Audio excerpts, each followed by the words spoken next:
We're seeing a watershed moment for global trade. U.S. President Donald Trump has imposed sweeping tariffs on imports to the United States that seem likely to fundamentally reshape not just the American economy, but the world's.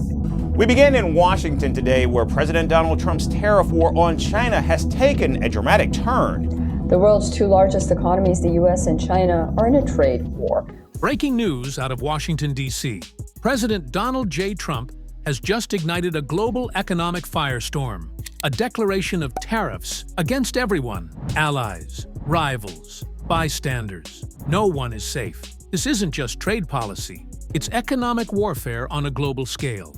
But before we unravel this chaos, smash that like button, subscribe if you love deep dives into global power moves, and hit the bell icon so you don't miss the next explosive update. And hey, drop a comment. Who do you think wins in this war, the US or the world? All right, let's rewind the clock. Because 10 minutes ago, the world changed. Just hours ago, global markets were steady. Investors smiled, diplomats toasted, leaders shook hands. And then, boom!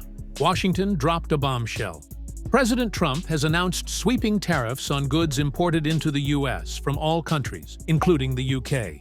British-made products will face 10% tariffs, while 60 other countries will face higher, punitive tariffs. A 25% tariff on foreign-made cars will be effective from midnight U.S. time. It wasn't a negotiation tactic. It was a shot across the bow, a warning, a challenge. Play by my rules or pay the price. Trump's pen tore through trade deals with the fury of a storm. NAFTA? Renegotiated. The Trans-Pacific Partnership? Abandoned. Trump's economic policy has led to a shift from traditional negotiation methods to a zero-sum view of trade, focusing on American dominance in global markets. This has led to the erosion of multilateral agreements, leaving nations to decide whether cooperation or competition is the future, with Trump's tweets potentially shaking Wall Street and silence global partners. Canada, our neighbor and closest trading partner, hit with steel tariffs. Trudeau called it insulting. Trump called him weak. China, the rising superpower, accused of economic warfare, espionage, intellectual theft. The response? Tariffs on $300 billion in goods. Europe? They cheat, Trump said. Smug bureaucrats in Brussels. Huge tariffs on wine, cheese, and BMWs. No one was exempt, not even friends. The U.S. has been focusing on economic dominance in the digital landscape, targeting industries like steel, aluminum, semiconductors, 5G tech, and AI components. This strategy is part of a larger geopolitical tug-of-war, with the U.S. aiming to protect critical industries like semiconductors and telecommunications from foreign influence. This has led to a growing divide between nations and companies adhering to American standards and those pursuing alternative technologies, establishing barriers to global collaboration on technological advancements. The U.S.'s shift towards protectionism, a move that had previously favored open markets and international cooperation, has led to a trade war among its closest allies. This change has forced these nations to rethink their economic strategies, putting their industries at risk.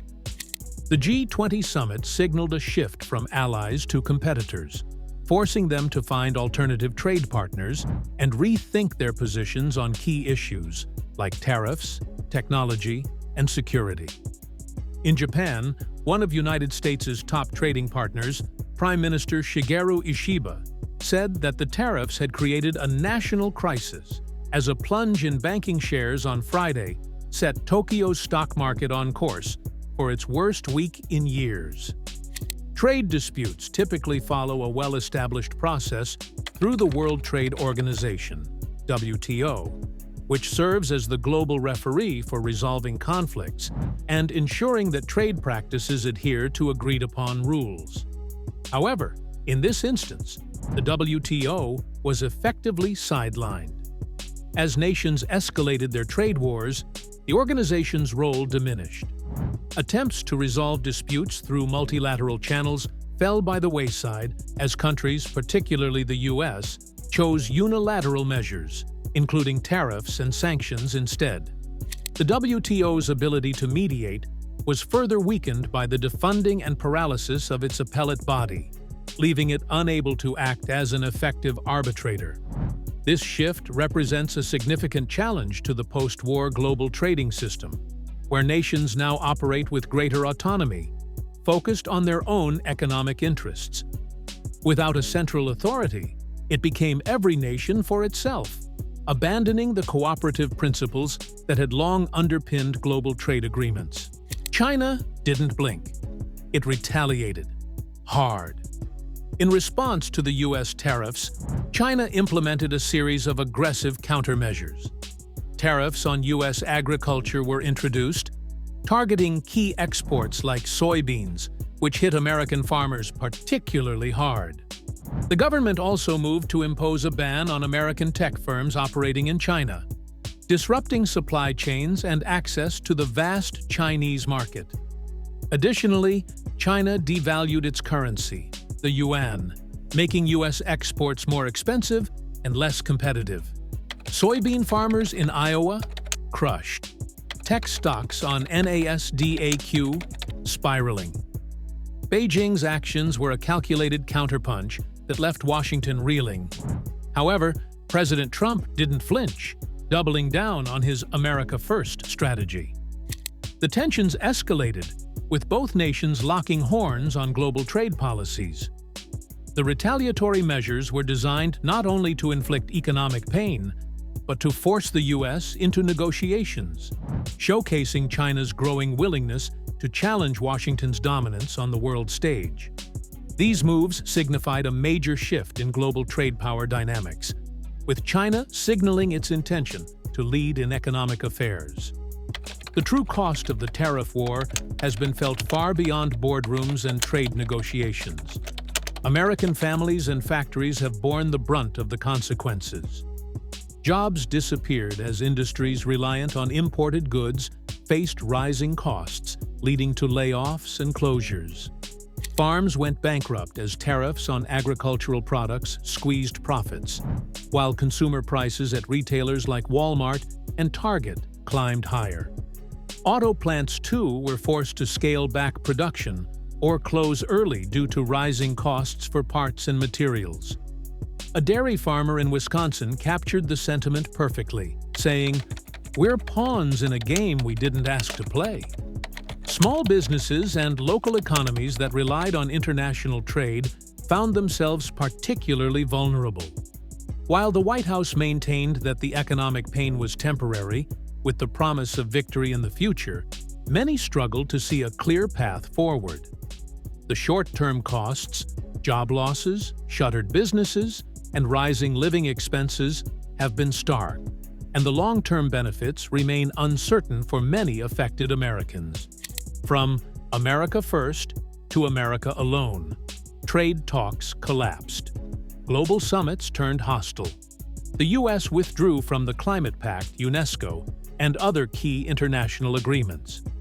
This marked a pivotal shift in U.S. foreign policy, moving away from its traditional role as a global leader and embracing an isolationist approach. For the first time in decades, America wasn't at the helm of shaping international policy. It was instead walling itself off from the very alliances and institutions it had once championed. The withdrawal from multilateral engagements, coupled with aggressive trade protectionism, signaled a move toward a more self-contained nationalist strategy. In this new doctrine, international cooperation was no longer the priority. Economic and political interests took precedence. As a result, America's once prominent role in global governance and its commitment to upholding the liberal international order began to erode, further isolating it from its allies.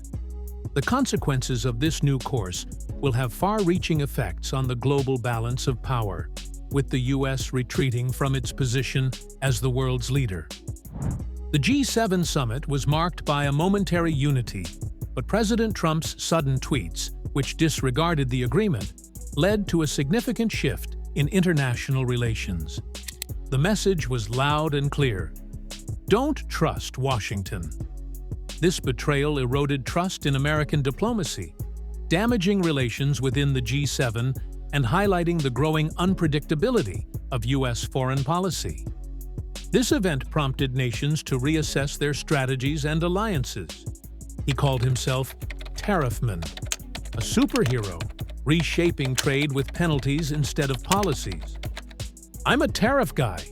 They're the greatest," he often declared, framing tariffs as the ultimate tool to challenge global trade imbalances. Trump's approach to tariffs was met with mixed reactions from supporters and critics. Critics argued it would lead to higher costs and disrupt the global economy. However, Trump saw tariffs as a weapon to achieve economic goals, force trade partners to negotiate better terms, and incentivize domestic production, positioning tariffs at the heart of his foreign policy. The world didn't take the U.S. tariffs lying down. In response, the European Union launched their own set of retaliatory tariffs, targeting a wide range of American exports, from agricultural products to industrial goods. The EU's actions aimed to pressure the U.S. to reconsider its protectionist stance, leading to a rethinking of global trade dynamics. In Asia, countries formed new coalitions, excluding the U.S. from key economic discussions.